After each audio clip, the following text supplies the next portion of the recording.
Hello students, today we are going to talk about the dielectrics. We will also talk the types of dielectrics, and then further we will also talk about the dielectric constant.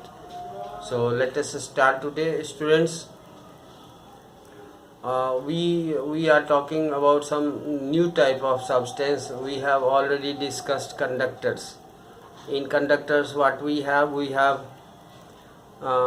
free charges. Every atom is having some free charge at room temperature, but in this case you will see that literally there is no free charge at room temperature, and so they are bad conductor of electricity.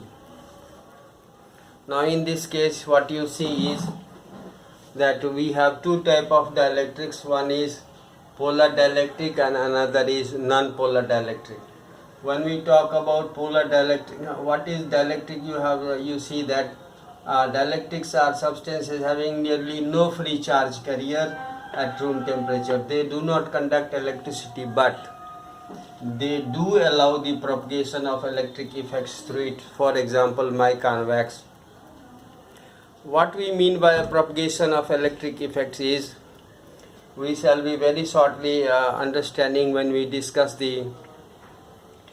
further discuss this topic. So you can say, for example, it allows the propagation of electric effects, means electric effects will be there, but transportation of charge carriers will not be there. So that we will see very shortly. In a polar type of dielectrics, what happens? These, for example, they could be H2O or HCl. Their center of positive charges never coincides with the center of negative charges of the molecule.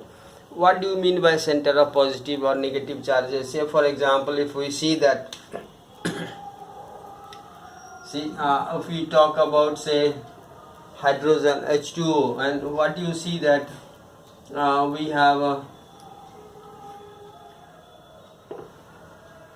two hydrogen atoms and one oxygen. So one oxygen is connected with hydrogen. Now in this case what you see that there are positive charges and negative charges in the oxygen, and there are positive charges and negative charges in the hydrogen. So what you see that the overall positive charge, because oxygen is having more number of protons, so the center of positive charge will be somewhere over here, and the center of negative charge will be somewhere over here. So that way what you see that there is a separation between the two centers of positive charge and negative charge, and as a consequence what happens, it behaves like a polar material. Polar means it is having some dielectric.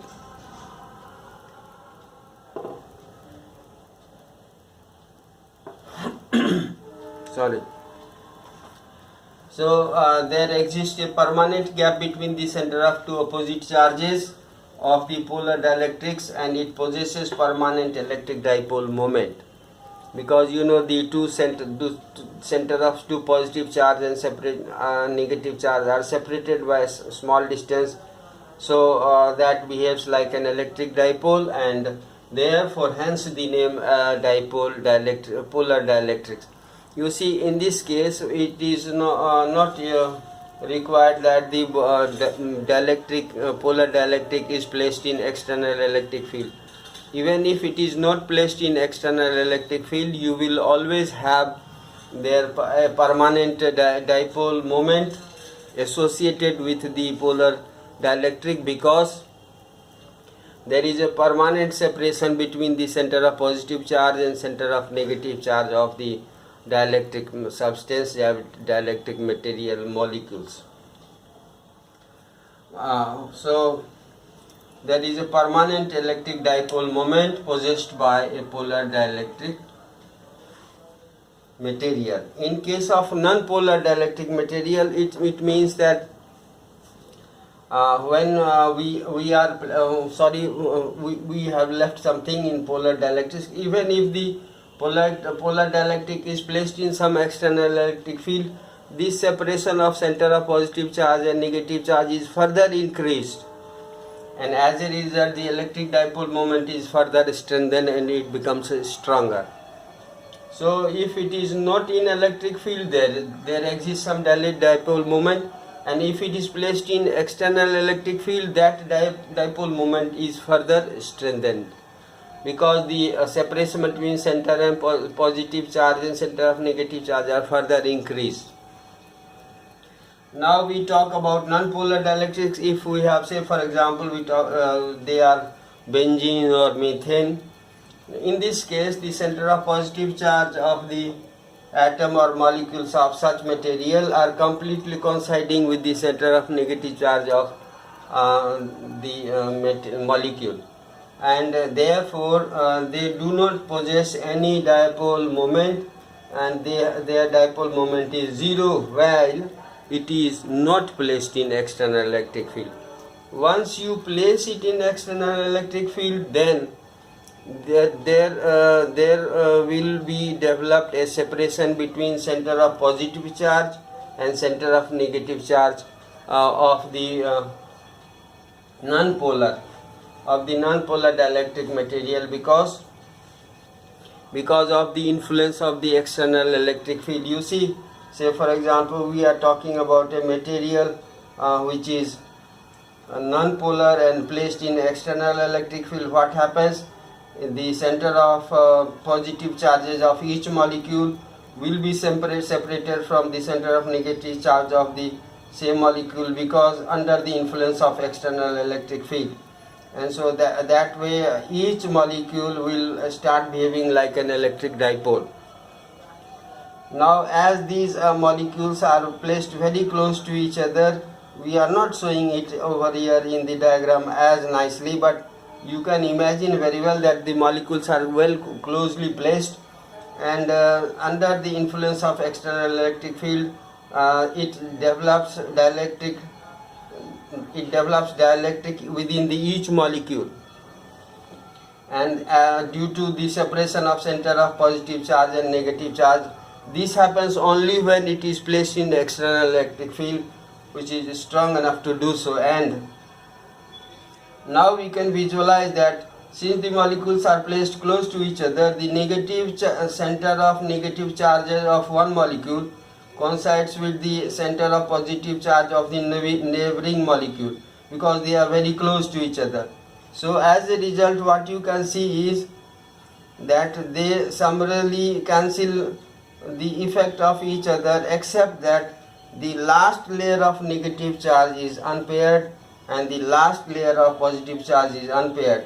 So that way effectively we can look the whole group of polarized molecules converting into electric dipole as a combination of layer of negative charge on one face of the material and layer of positive charge on the another face of the material, and all those negative charge of one molecule was cancelling the effect, whose effect was being cancelled due to the neighboring opposite charge of the neighboring molecules. So that way in the center we can look that there is nothing left, only on the one face there is a layer of negative charge and another face there is a layer of positive charge, and as a result it starts behaving like a two oppositely charged layer separated by some distance, which produces some electric field which we call interior electric field. Now this interior electric field will be from positive charge, layer of positive charge, towards the layer of negative charge, which is opposite to the direction of external electric field. So the interior electric field causes to reduce the electric field inside the material to become less than the external magnitude of external electric field. That means the E inside will be E external minus E interior. So that way there is existing some field inside the dielectric, polar dielectric, but that field is always less than external electric field. And this type of material is used. We will find the applications in capacitors, so we shall be talking about it very shortly when we come to that chapter. Now today we will talk about, so this is all about the polar and non-polar dielectric materials. So here you see the electric fields are propagated, but electric charge cannot be moved. This is what we intended to say earlier, that it allows the propagation of electric effect through it, but do not allow the transportation of charge through it. So now we talk about electric relative permittivity or dielectric constant. Now what is relative permittivity? We define relative permittivity as the ratio of force acting between two charges when placed in vacuum to the force acting between same two charges separated by same distance when placed in some medium. So that way we define dielectric constant, and we also call it relative permittivity. Now you see what is defined as the ratio of permittivity of medium to the permittivity of vacuum. So we also K or permittivity of vacuum to the permittivity of the medium to the permittivity of vacuum. Permittivity of medium to the permittivity of vacuum. It is also defined as, this is dielectric constant, symbol for dielectric constant. It is also defined as force in vacuum divided by force in medium. You know, according to Coulomb's law, we know that this is small k, you know, Coulomb's constant. If there are two charges Q1 and Q2 and separated by some small distance, then a small distance r, then the force acting between them will be given by this relation. So if we talk about force in vacuum, we have force in vacuum means when those two charges are placed in vacuum, that means 1 by 4 pi epsilon naught. This is the value of Coulomb's constant, and Q1 Q2 divided by R square. We are talking about magnitude only to simplify the case, and so this is the force in vacuum. Now if we take the same pair of charges and keep them separated by same distance, but while placed in some medium, then we will have 4 pi, and instead of epsilon naught, now we will use the permittivity for the medium, so we mention it by m, and we have same charge and same separation. So when we find the ratio of these two, what happens? You will see that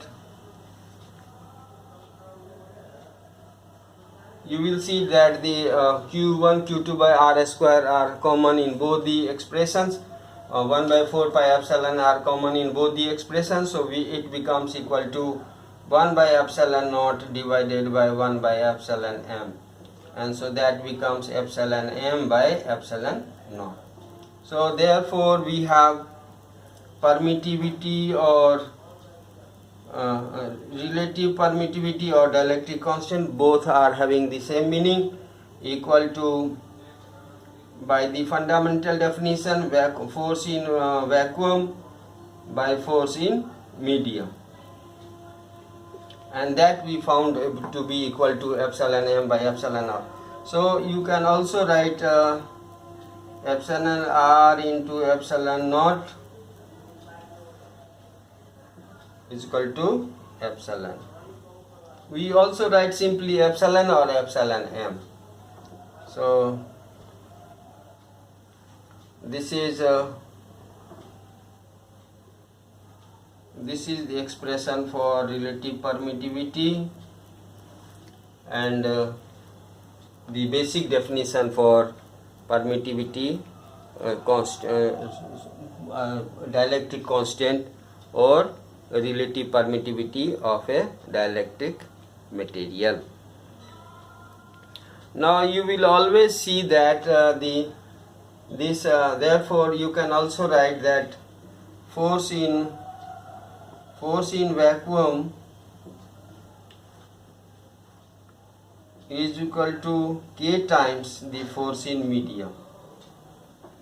Means force in medium between any two charges is always less than the force in vacuum. So this is a factor k. This is known as dielectric constant, and that plays an important role. We shall be talking about it in the coming chapters. Thank you, and that's all for now.